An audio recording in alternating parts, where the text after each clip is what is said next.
بسم اللہ الرحمن الرحیم۔ پچھلے چند دنوں میں ہم بات کر رہے تھے امام زمانہ علیہ السلام کے سپاہیوں کے بارے میں، ان کے لشکر کے بارے میں، اور وہ کون سے افراد ہیں جو امام زمانہ علیہ السلام کے لشکر میں شامل ہوں گے، کہ کرۂ ارض کے کس کس ملک سے وہ سرکار کے لشکر سے جا ملیں گے۔ اسی سلسلے میں حضرت صلی اللہ علیہ وآلہ وسلم فرماتے ہیں کہ جب قائم علی محمد ظہور کریں گے تو 27 آدمی کعبے کی پشت سے ظاہر ہوں گے۔ وہ 27 افراد کون سے ہیں؟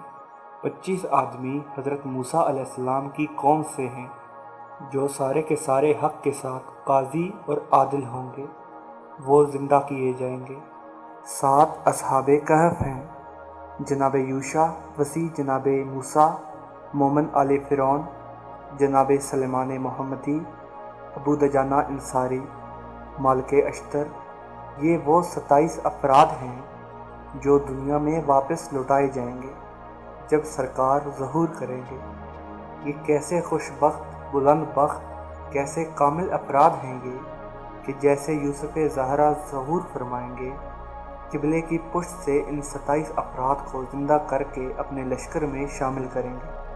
سرکار رسول معظم صلی اللہ علیہ وآلہ وسلم سے دوسری روایت ہے کہ خداوند عالم جناب قائم علی محمد کو قیام کی اجازت دے گا تو 313 افراد ان کی بیعت کریں گے۔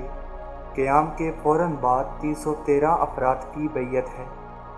حضرت مکے میں اس وقت تک توقف کریں گے جس وقت تک ان کے اصحاب کی تعداد 10,000 نہ ہو جائے، پھر اس وقت وہ مدینے کی جانب حرکت کریں گے۔